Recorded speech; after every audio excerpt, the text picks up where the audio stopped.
முத்துக்கள் கொட்டிய நட்சத்திரம், அந்த நட்சத்திரம் என் பக்கம் வரும். வித்துக்கள் கட்டிய முத்துச்சரம் என் பக்கம் வந்து பொன்முத்தம் தரும். ஒரு முத்துத்தான் உடைப்பட்டுத்தான் பூவாய் மாறும். அதை தொட்டுத்தான் அணை கட்டித்தான் பாடும் ராகம். வண்ணச்சிலை பெற்று தரும் அன்பு சின்ன கிளி, கலை கற்றுத் தரும் அந்த வண்ணக்கிளி.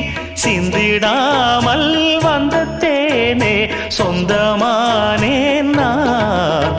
நிலவுக்குள் வண்ண மலருக்குள் தங்க நிலவுக்குள் நிலவொன்று மலருக்குள் மலரென்று வந்ததே. எந்தன் கனவுக்குள் கனவொன்று நினைவுக்குள் சுகமொன்று தந்ததே.